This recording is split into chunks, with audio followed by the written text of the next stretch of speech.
Amados irmãos, que a paz do Senhor Jesus Cristo esteja com todos nós. Eu sou o pastor Alex Esteves, da Assembleia de Deus em Salvador, Bahia, e neste canal temos feito comentários, exposições da Palavra de Deus. Este é o terceiro vídeo. No primeiro vídeo tratamos de Gênesis 1 e 2, com aspectos introdutórios do livro de Gênesis. No segundo vídeo nós abordamos aqui Gênesis 1, de 3 a 23, relato da criação, correspondente aos 5 primeiros dias. E neste terceiro vídeo, minha intenção é tratar, se Deus quiser, do versículo 24 em diante, perpassando ali o capítulo 1, chegando ao capítulo 2, até o seu versículo 3. Então, Gênesis capítulo 1, de 24 até 2, 3. E então cobrindo, portanto, o dia 6º e o dia 7º. No primeiro momento em que nós falamos acerca do relato da criação, nós trouxemos informações sobre o princípio, sobre céus, terra, sobre Deus, que é Elohim, e tratamos de aspectos que são necessários para a compreensão do livro no seu conjunto. O propósito do livro, o seu autor, qual a intenção do autor ao trazer a mensagem ali registrada. Na continuidade do relato, Gênesis 1, 3 a 23, abordamos a criação da luz, da terra, dos mares, dos luminares, e tratamos também da criação daqueles animais aquáticos, monstros marinhos, répteis de alma vivente que estão nas águas. E agora, no 6º dia, continua a criação de animais, porém, aves, bestas feras do campo, gado, animais terrestres. E, em seguida, é criado o homem, e Deus cessa o trabalho de criação no 7º dia. Vamos ler o texto. Nós pretendemos aqui sempre fazer o estudo do texto versículo por versículo, observando os pontos fundamentais. É claro que se o crente, se o internauta, o espectador tem o interesse de conhecer mais, precisa ler detidamente as Escrituras e buscar conhecimento em informações bibliográficas. Eu mencionei aqui um livro que está comigo neste momento, Gênesis 1 e 2. Este livro inteiro aqui trata de Gênesis 1 e 2. É de Adalto Lourenço, um cientista cristão. Ele diz, Gênesis 1 e 2, a mão de Deus na criação, editora Fiel. Ele sim traz informações científicas muito interessantes que eu recomendo que o amado irmão procure ler, procure conhecer. Porque aqui ele traz informações técnicas numa perspectiva bíblica, numa perspectiva cristã. Mas a minha intenção aqui é trazer informações teológicas, claro que amparado na melhor biografia ou bibliografia que eu conheço, naquilo que eu tenho de estudos teológicos, a palavra de Deus, aquilo que nós temos buscado e adquirido conforme a leitura, primeiro, da Bíblia, mas também de uma bibliografia especializada. Dito isso, vamos ler o texto. E disse Deus, produza a terra alma vivente, conforme a sua espécie, gado e répteis e bestas feras da terra, conforme a sua espécie. E assim foi.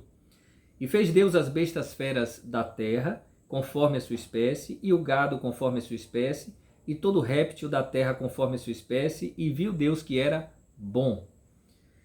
E disse Deus, façamos o homem à nossa imagem, conforme a nossa semelhança, e domine sobre os peixes do mar, e sobre as aves dos céus, e sobre o gado, e sobre toda a terra, e sobre todo réptil que se move sobre a terra.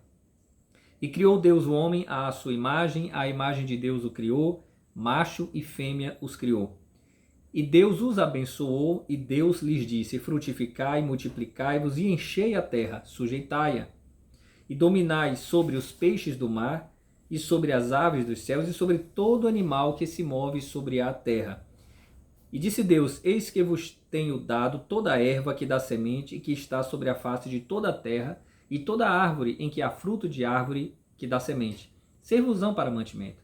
E a todo animal da terra, e a toda ave dos céus, e a todo réptil da terra, em que há alma vivente, toda a erva verde lhe será para mantimento, e assim foi. E viu Deus tudo quanto tinha feito, e eis que era muito bom. E foi à tarde e amanhã o dia sexto. Assim, os céus e a terra e todo o seu exército foram acabados. E havendo Deus acabado no dia sétimo a sua obra que tinha feito, descansou no sétimo dia de toda a sua obra que tinha feito. E abençoou Deus o dia sétimo e o santificou, porque nele descansou de toda a sua obra que Deus criara e fizera. Deus é o protagonista. Ele ordena, estabelece, institui, designa, ou seja, nomeia, nomina o que cria. Ele é o criador e sustentador de todas as coisas. O nome de Deus aparece aqui repetidas vezes. Ele também abençoa, consagra, santifica e ele avalia a sua obra. E ele diz que é bom, que aquilo era bom, e há um momento em que ele avalia como sendo muito bom, depois que o homem foi criado. Porque o homem, e aí eu me refiro à raça humana, à natureza humana, à humanidade, tem a dignidade da imago Dei. Imago Dei, uma expressão latina que significa imagem de Deus. Nenhuma outra criatura possui a imagem de Deus, mas nós faremos um detalhamento sobre isso daqui a pouco. Deus aqui manda que a terra produza alma vivente, né, conforme a sua espécie. Então, ele mais uma vez trata da especificação ou da especialização. Isso não tem nada a ver com teoria de Darwin, evolucionismo, como alguns tentam associar dentro da teologia, com a possibilidade de que Deus tenha usado esse expediente da evolução para criar. Já falamos no vídeo anterior que evolucionismo e criacionismo são incompatíveis. Deus já criou os vegetais e os animais com uma especialização, com uma especificação. Eles foram criados para se reproduzirem conforme a sua espécie, a sua carga genética definida e com uma variabilidade muito grande para que as espécies vegetais e animais, né, se adaptassem aos diferentes ecossistemas, aos ambientes que o próprio Deus criou. Produz a terra alma vivente conforme a sua espécie, e aqui são os animais terrestres, né? Gado, répteis e bestas feras da terra conforme a sua espécie, assim foi. E fez Deus as bestas feras da terra conforme a sua espécie, o gado conforme a sua espécie, todo réptil da terra conforme a sua espécie, e viu Deus que era bom. Ele repete conforme a sua espécie e Deus está sempre agindo. O protagonista é Deus, não é a criação. Não existe uma mãe natureza, Gaia, no sentido místico, holístico, que na chamada New Age, na nova era, tanto se propala. Existe um ser que não se confunde com a criação, né? Dentro do panteísmo, né? Tudo é Deus, Deus é tudo, ou do panenteísmo, né? Que Deus está em tudo, acredita-se nessa confusão. Mas Deus é diferente da criação, ele é o Criador, invisível, espírito, racional, sábio, soberano, perfeito, absoluto, imenso, todo-poderoso, não é limitado, não é condicionado, é independente, não se circunscreve à natureza, ela dele depende. E aí chega um momento em que Deus consulta a si mesmo para criar mais alguém. Diferentemente do que havia acontecido com os outros elementos da criação, agora Deus consulta a si mesmo. Aqui há um vislumbre da Trindade. Façamos, o verbo está no plural, façamos o homem à nossa imagem e semelhança. Então nós temos o verbo no plural, temos aí o pronome possessivo no plural, nossa imagem e semelhança. Deus consulta a si mesmo. Olhando a revelação progressiva, entendemos que é o Pai, o Filho e o Espírito Santo consultando a si mesmos, na sua onisciência, porque na realidade Deus não precisou de terceiros, de fatores externos. Deus criou os anjos também. criou tudo. Então, Deus não iria consultar a alguém de fora da Trindade. Façamos o homem. E aí Deus vai criar de uma maneira totalmente diferente. Para os outros ele diz, haja isto, haja aquilo, produza a terra, produzam as águas, mas agora Deus cria de uma maneira singular. Façamos o homem à nossa imagem, conforme a nossa semelhança. Na teologia e até nas especulações, alguns buscam distinguir imagem e semelhança. Na realidade, é um conceito só, né? O homem foi criado com racionalidade, subjetividade, espiritualidade, moralidade e criatividade, né? O homem foi criado com racionalidade, subjetividade, moralidade, espiritualidade, criatividade. Nenhuma outra criatura tem essas características. Todo homem foi criado à imagem de Deus, independentemente da etnia, da classe social, da ideologia política, da identidade nacional, da procedência regional, da cor da pele, das características físicas, do nível cultural, independentemente de qualquer coisa. Toda pessoa foi criada por Deus. Todo ser humano, para ser mais preciso, porque existem as pessoas divinas, né? Então, todo aquele que vem ao mundo, todo ser humano foi criado à imagem de Deus, conforme a sua semelhança. Deus estabeleceu o homem com essas características que eu mencionei. Daí é interessante pensar numa coisa. Quando eu estava estudando aqui alguns conceitos de teologia sistemática, eu lembrei do seguinte, eu pensei no fato de que algumas vezes nós pensamos sobre a possibilidade ou não de o homem descrever Deus, né? Será que o homem pode dizer quem é Deus, estabelecer um conceito sobre Deus? É claro que esse conceito nunca será absolutamente abrangente e perfeito, nunca vai exaurir Deus, porque uma das características de Deus é que ele é infinito. Então, pela lógica, não se pode definir Deus. Definir é pôr um fim, né, digamos assim. Então ninguém vai colocar Deus numa redoma, num laboratório e saber de todas as suas características de uma maneira exaustiva. Isso não vai acontecer. Ao mesmo tempo, nós temos a possibilidade de conhecer o que Deus revelou de si mesmo. Deus é incompreensível, ele é compreensivo, mas ele é incompreensível. Ninguém conhece totalmente a Deus, mas pode conhecê-lo. Ele é cognoscível ou é conhecível. Agora, por que nós podemos conhecer a Deus a partir da revelação geral, da revelação natural, né, na criação, e também a partir da revelação especial nas Escrituras e em Cristo? Porque nós fomos criados à imagem dele. Eu gosto de pensar que Deus é aquele que se revela e que se esconde, digamos assim, né? Deus revelatus e Deus absconditus, quer dizer, ele se revelou na natureza, ele se revelou nas Escrituras e se revelou em Cristo. Deus tem prazer de se revelar. Ao mesmo tempo, ele se oculta. E isso nós observamos nas páginas das Escrituras. Algum momento em que Deus aparece, pode ser numa teofania, mas nunca aparecendo em toda a sua essência, porque o homem não suportaria ver tudo de Deus. O homem não tem condições de suportar a glória, o poder e a grandeza do Senhor, né? E Deus também sempre deixa ao homem aquela dúvida no sentido, não é dúvida de falta de fé, porque a fé provém do Senhor, mas Deus sempre deixa o homem, na verdade, com aquela certeza de que ele é limitado, o homem é limitado, né?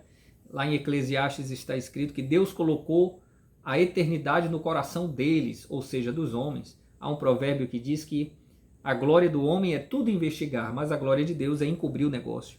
Então essa indagação, essa reflexão filosófica da teologia natural, que é onde a filosofia e a teologia se encontram, começa a perguntar sobre Deus, quem criou o universo e por que nós estamos aqui, a questão teleológica, qual o propósito do homem na terra.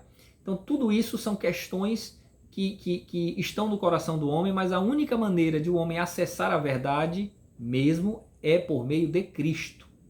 Deus revela-se, mas ao mesmo tempo ele não se revela totalmente, porque há uma distância fundamental entre o homem e Deus, né? E para o homem ter comunhão com Deus, ele precisa conhecer a Cristo. Agora, somente Cristo aqui na terra, dentre os que vieram ao mundo, somente Cristo é aquele que conhece totalmente o Pai, porque ele é Deus. Jesus é Deus, o Espírito é Deus. O Espírito conhece as profundezas de Deus. Está escrito em 1 Coríntios, né? Quem conheceu a mente do Senhor, né? Paulo, aos Romanos capítulo 11, ó a profundidade das riquezas, tanto da sabedoria como do conhecimento de Deus. Mas nós podemos conhecer os atributos de Deus, né? Me parece que é Wayne Grudem, se não estiver enganado, que usa a expressão perfeições e excelências para se referir, na sua teologia sistemática atual e exaustiva, sobre as características, os atributos de Deus. Depois eu posso conferir se é ele mesmo que usa essa expressão, eu creio que sim. Perfeições e excelências, os atributos de Deus. E nós conhecemos os atributos de Deus, a sua divindade, o seu eterno poder, como diz Paulo em Romanos 1, a partir do versículo 18, temos uma passagem importantíssima sobre isto. Conhecemos ali os atributos de Deus na criação, mas nós temos um contato espiritual e um conhecimento pessoal de Deus na pessoa de Cristo, na sua revelação pelas Escrituras. De qualquer maneira, nós conseguimos falar sobre Deus. Não tudo aquilo que ele é, mas de maneira verdadeira. Os teólogos pós-modernistas gostam de afirmar que ninguém pode declarar com proposições mesmo, com declarações diretas, ninguém pode verbalizar ou escrever algo que seja objetivo acerca de Deus.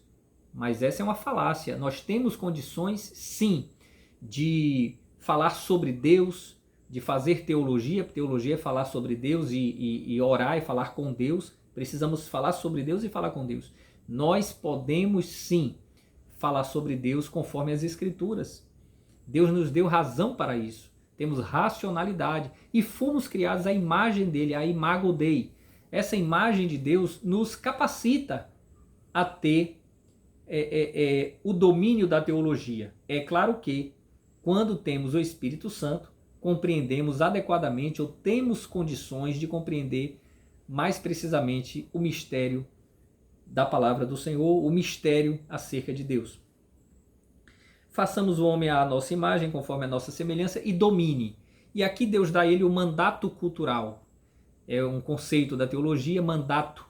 Não é mandado nesse caso, é mandato, é uma procuração, é uma representação. Deus legitima o homem como uma espécie de vice-rei. Não estranhem esse conceito. Deus é o rei, mas colocou por delegação o seu representante na terra, Adão. Em alguns momentos, Adão ou Adã é nome próprio, em outros momentos ele designa a raça humana representada naquele momento, primeiro, por Adão e Eva. Então, Adão, né, o homem, nós temos na Bíblia o anthropos, né, do grego, que é homem, né, e no hebraico nós temos também esse Adão, né, que é homem, e esse homem vai designar tanto a humanidade como também o primeiro homem criado. O primeiro, que é o nosso representante, é cabeça da raça, é um conceito teológico. Nós temos uma solidariedade da raça, digamos assim, raça humana, que não existem raças, branca, negra, a raça é uma só. Nós temos etnias, teorias racialistas acabam sendo utilizadas por gente que se diz progressista, teorias que na verdade não eram progressistas e que há muito tempo dividiram as pessoas conforme suas características físicas. Mas nós somos a raça humana, nós somos a raça humana criada à imagem de Deus. Não pode haver dúvida com relação a isso entre os crentes. E Deus colocou Adão e Eva para dominarem. Aqui, no primeiro relato, aparece a humanidade como um todo. No segundo relato, ou na continuidade ali no capítulo 2, a partir do versículo 4, nós veremos a criação da mulher. Mas o mandato cultural é para o homem e para a mulher. É porque são duas formas não contraditórias, absolutamente harmoniosas entre si, de contar a mesma realidade. Domine. Não é dominar no sentido de explorar irracionalmente. Quando se estuda direito ambiental, eu lembro, quando estudei há muitos anos direito ambiental, falava-se da exploração racional. Também quando estudei direito agrário, direito civil, no que diz respeito à terra, né? Existe uma função social da terra, numa certa visão ideológica, mas que tem amparo na Constituição de 1988 aqui do nosso país. A exploração não pode ser irracional, né? Mas não quero entrar nessas questões jurídicas, muito menos políticas ou ideológicas. O que eu estou dizendo é que não devemos explorar o mundo de maneira irracional, desmedida, desproporcional. Devemos fazer com cuidado, com racionalidade, mas devemos cuidar sim, administrar, criar cidades, produzir cultura, ciência, estudo. No mandato cultural, nós temos a determinação divina para estudar, para pesquisar. Jó trata disso, né? O livro de Jó traz ali, num de seus capítulos, a grande capacidade que o homem tem de explorar as profundezas naturais. E é interessante que o meio ambiente está à nossa disposição para dele cuidarmos com cuidado. E agredir o meio ambiente é pecado.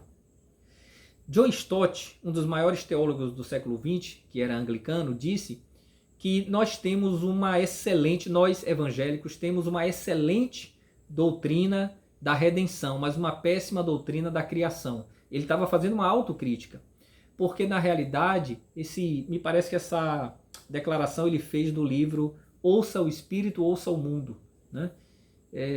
Se não me engano foi lá, é um livro que eu li há muitos anos, que é muito recomendado para quem quer saber como se posicionar diante do mundo contemporâneo, pregando o evangelho para pessoas que estudam, pessoas que gostam de ler, pessoas que fazem questionamentos como se o evangelho fosse obscurantista e absurdo para quem estuda. Então, Ouça o Espírito, Ouça o Mundo é um livro muito recomendado de John Stott, né? ABU Editora. Eu fui da ABU, né? Aliança Bíblica Universitária. Então, eu tenho um apreço especial por John Stott, que para nós era uma referência no período, e ainda é, né? Período que eu estava ali na universidade.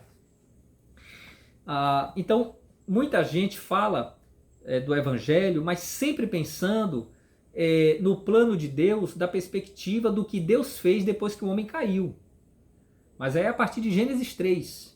Claro que desde antes da fundação do mundo, Deus já havia preparado o que faria.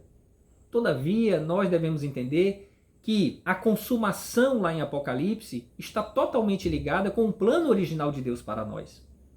Eu entendo que Deus colocou Adão e Eva ali, no jardim, para que a partir do Éden, eles aprimorassem progressivamente as potencialidades que lhes foram conferidas. A racionalidade, subjetividade, moralidade, espiritualidade, criatividade. Deus é criador, o homem é criativo. Na estética, na indústria, no trabalho, no estudo, na ciência. Por que não dizer na filosofia? Que é o pensamento sobre tudo e sobre o próprio pensamento. Pensar sobre Deus, mas sempre dando glória a Ele. Como diz Paulo, levando cativo todo o entendimento à obediência de Cristo. Né? Mas desde antes da queda, o homem foi estabelecido, lá em Eclesiastes diz que Deus fez o homem reto, mas ele buscou muitas invenções, ou se meteu em muitas astúcias. Mas era para o homem ter uma inteligência muito mais aguda, vivaz, potente. E, no entanto, nós podemos até pensar sobre o fato de que a ciência moderna é muito jovem. O homem passou tantos anos na Terra sem saber de conceitos que para ele são tão importantes, né? Veja o século XVII, em que houve um avanço da ciência, método científico, ao método cartesiano de René Descartes, que algumas pessoas pronunciam Descartes, né? Mas é o nome francês, René Descartes. E do século XVII para cá, século XVI, século XVII, aí vem iluminismo, tudo isso é muito recente do ponto de vista histórico. A glória de Deus é encobrir o negócio. O homem tem a sua glória de investigar, mas a glória sempre será do Senhor. Devemos estudar realizando, executando, aproveitando-nos do mandato cultural, a procuração que Deus nos deu para produzirmos cultura, bens materiais e imateriais. Materiais, tecnologia, ciência, os bens da vida, patrimônio, e os bens imateriais, aquilo que alegra o espírito, no sentido espírito aí, no sentido intelectual, né? Que alegra o homem, que traz prazer nesta vida. Então, Deus estabelecera tudo isso para que o homem dominasse, para que ele fosse senhor, administrador, ministro de Deus. Então, o reino de Deus iria se manifestar a partir de Adão. Eu gosto muito de um conceito dispensacionalista que diz que a Bíblia fala de dois reinos, né? Na verdade, tudo isso caminha para um só. Mas Deus reina eternamente, Deus reina universalmente, Deus reina incondicionalmente e Deus reina imediatamente. Ele reina. Ao mesmo tempo, ele quis desenvolver o seu reino no mundo e estabeleceu o homem como seu vice-rei, o seu representante. É um reino que não é eterno, é um reino histórico, temporal. É um reino que não é universal, é localizado a partir do Éden. Esse reino começa. É um reino que é mediado, né? É mediado, nesse caso por Adão e Eva. Adão é o mediador dessa aliança, desse pacto edênico. E é condicionado à obediência. Adão não passou na prova, Adão pecou. Por influência de Eva, que foi tentada pela serpente.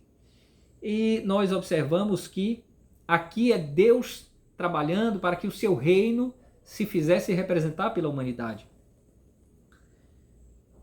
E ele deveria dominar, e não se deixar dominar, mas dominar sobre os peixes do mar, sobre as aves dos céus, sobre o gado, sobre toda a terra, sobre todo réptil que se move sobre a terra, ou que roja pela terra. Observe que essa palavra todo, toda, se repete. Uma ideia de plenitude, de totalidade, de integração, de integralidade, de inteireza. Tudo estava e está sob o domínio de Deus. E Deus delegou ao homem o poder, a capacidade de administrar o mundo. E Deus criou Deus o homem à sua imagem. A imagem de Deus o criou, macho e fêmea os criou. Né? Essa imagem, eu vou dar um spoiler, né?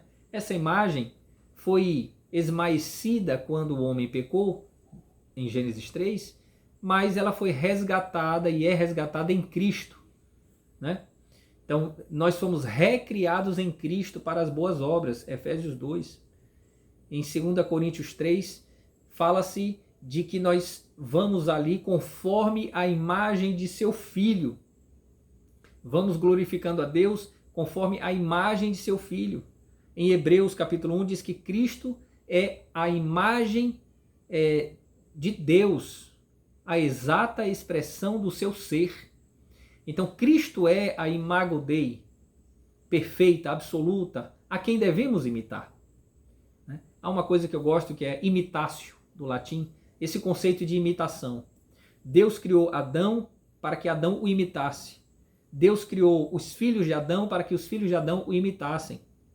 Deus criou geração após geração para que uma imitasse a outra. Os filhos devem imitar seus pais. As ovelhas devem imitar o pastor no campo espiritual. Os liderados devem imitar o líder. As pessoas, de modo geral, buscam a quem imitar. Por isso os influenciadores fazem tanto sucesso. Todas as pessoas têm alguma referência, todas, sem exceção. Podem ser os pais, professores, pastores, influenciadores digitais, para o bem ou para o mal. Todos nós imitamos alguém, muitas vezes na maneira de falar, na maneira de cantar, na maneira de tocar, na maneira de pregar, na maneira de orar, na maneira de conversar, na maneira, quem sabe, até de ler um livro, de fazer uma comida, de viajar, de trabalhar. todos nós imitamos alguém. Deus colocou isso no coração do homem para que ele imitasse e aprendesse as coisas boas. Mas o homem errou e passou a imitar o que é ruim. Vamos prosseguir. Deus os abençoou, a bênção de Deus está aí, e lhes disse: frutificai, multiplicai-vos e enchei a terra. E sujeitai e dominai sobre os peixes do mar, sobre as aves dos céus, e sobre todo animal que se move sobre a terra. E ele deu a erva para o homem e para os animais. Vos tenho dado toda a erva que dá semente, que está sobre a face de toda a terra, e toda a árvore, veja o todo, toda, em que há fruto de árvore que dá semente, servos-ão para mantimento. Então o homem, naquele momento, deveria comer vegetais, ervas, naquele momento. E a todo animal da terra, e a toda ave dos céus, e a todo réptil da terra, em que há alma vivente, toda a erva verde lhe será para mantimento. E assim foi. E é interessante, o decreto de Deus, né? É a palavra de Deus por decreto, como o Wayne Grudem nos ensina no livro que eu mencionei. Né? É a palavra de Deus como decreto. Ele fala e acontece. E o texto diz: e assim foi, e não tem como ser diferente. E viu Deus tudo quanto tinha feito, e eis que era muito bom. Depois que ele criou o homem, é muito bom. E foi à tarde e amanhã o dia sexto. E aí nós avançamos para o sétimo dia. Assim os céus e a terra e todo o seu exército foram acabados. Todo o seu exército. Quando a Bíblia fala que Deus é o Senhor dos exércitos, Yahvé, Sebaote, muitas vezes as pessoas ligam exclusivamente com exércitos militares. Mas se nós analisarmos numa exegese da palavra do Senhor, veremos Yahvé Shabaoth. Yahvé Shabaoth. Se nós analisarmos com cuidado, veremos que na realidade são exércitos angelicais e o mundo todo. A depender do texto serão anjos, a depender do texto é a criação toda. É o Senhor dos exércitos. É aquele que é dono de tudo que foi criado. Né? Ele acabou, ele concluiu. E havendo Deus acabado no dia sétimo a sua obra, ele não chama ainda de sábado, que tinha feito, descansou, o Shabat, no sétimo dia de toda a sua obra que tinha feito. E abençoou Deus o dia sétimo e o santificou. Aqui Deus institui a religião. Não foi o homem que criou a religião, foi Deus. Deus santificou porque nele descansou de toda a sua obra que Deus criara e fizera. Aí algumas pessoas que gostam de inventar dúvidas ficam pensando: mas como Deus descansou? Jesus disse em João 5, porque meu Pai trabalha até agora e eu trabalho também. Deus sustenta o universo. Mas as pessoas ficam dizendo: por que descansou? Será que as pessoas não sabem que existem figuras de linguagem? É um antropomorfismo, ou seja, Deus utiliza uma expressão que nós podemos compreender. Ele descansa no sentido de cessar, ele conclui, ele acaba, ele termina. Nós usamos a palavra descansar para até objetos inanimados. Se eu digo assim: olha, meu computador descansou a semana toda. Será que ele é uma pessoa que precisou descansar? É um ser vivo? Não. É porque eu não usei o computador durante a semana, então eu digo, na verdade o meu eu usei bastante, né? Tenho usado sempre, mas nesse exemplo, o meu computador descansou a semana toda, porque ele ficou parado. Às vezes a pessoa fala assim, o brasileiro diz: a geladeira dormiu aberta. A geladeira não dormiu, mas é uma figura de linguagem que se usa por associação, porque durante a noite é que se dorme. Então a geladeira dormiu aberta. Olha, o livro descansa naquela prateleira há 30 anos. Será que ele estava cansado? É uma figura de linguagem. Descansa, repousa, ele está ali, ele jaz naquele lugar, naquela prateleira, naquela estante. Deus descansou, ele cessou a sua obra, concluiu, ou seja, o processo de criação parou. O que acontece agora não é uma criação contínua. O que acontece é um conjunto de fenômenos químicos, biológicos e físicos que fazem parte da criação divina. Deus criou e, tendo criado, tudo está pronto, tudo está perfeito, tudo é muito bom. Deus estabeleceu tudo aquilo de que nós precisamos para viver. E aqui, concluindo este vídeo, que é o terceiro vídeo desta série acerca de Gênesis, eu quero falar sobre a importância de nós descansarmos também. Eu agradeço muito a Deus por Ele ter descansado no dia 7º e santificado.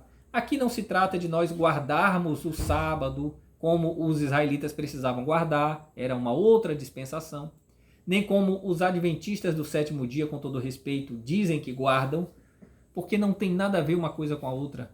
O que Deus estabelece aqui, e no futuro falaremos melhor sobre isso, quem sabe até quando tratarmos de Êxodo, de Levítico, mas quando ele trata do 7º dia, ele institui um princípio, que é o princípio do Shabá, que envolve o repouso para o descanso do homem e também envolve a religiosidade. Nós precisamos do Shabá.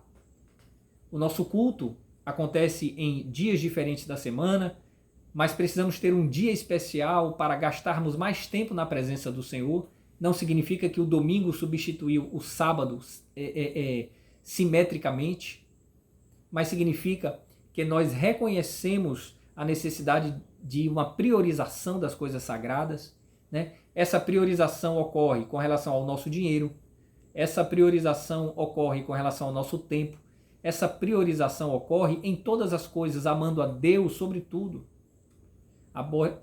aborrecendo ao pecado e amando a Deus mais do que a todos e a tudo. Aqui no dia 7º, Deus santifica, abençoa, consagra a religião. O homem é um ser religioso. Há dois conceitos da teologia reformada, que é o sensus divinitatis, a percepção, o senso, o sentimento de que existe a divindade. Romanos 1, a partir do 18, trata disso. Já mencionei esse texto. E também o semen religionis. Semen religionis. O homem tem essa semente da religiosidade. Até o ateu também tem, o agnóstico. Por quê? Porque o homem sempre tem uma referência espiritual. No meu livro O Reino que Não Será Destruído, sobre Daniel, né, o livro sobre a obra do profeta Daniel, eu falo sobre a questão dessas referências e das músicas, né? Podem observar que nas músicas de diferentes gêneros existe uma filosofia, existe a exaltação de um estilo de vida.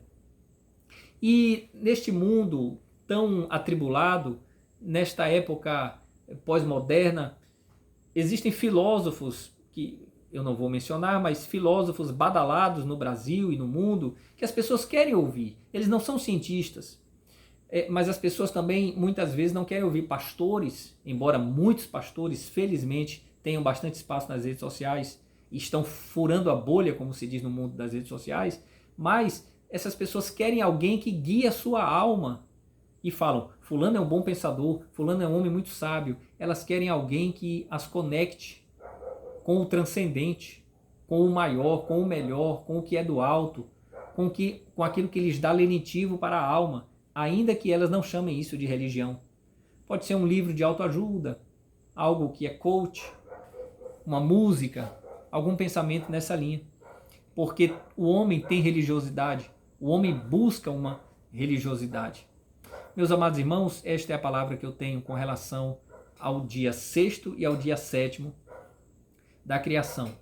Nós falaremos, avançando, sobre a criação da mulher, como a mulher foi criada, e há várias questões que nós precisamos tratar acerca de pastorado feminino, teologia feminina ou feminista, complementaridade ou subordinação. Há uma série de coisas que nós precisamos tratar acerca da criação da mulher, da relação da mulher com o homem e dos efeitos da queda, que já ficam para um outro vídeo quando tratarmos de Gênesis 3. Espero que este vídeo seja útil para o irmão, para a nossa irmã também, que vocês curtam, compartilhem, ativem as notificações e ajudem para que as pessoas possam receber no seu celular imagens desse canal. Como nós utilizamos celular, sabemos que aparecem para nós vídeos, aparecem textos,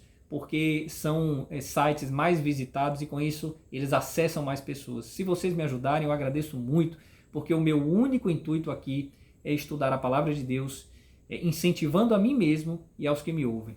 Que Deus abençoe aos amados irmãos, em nome do Senhor Jesus Cristo. A paz do Senhor.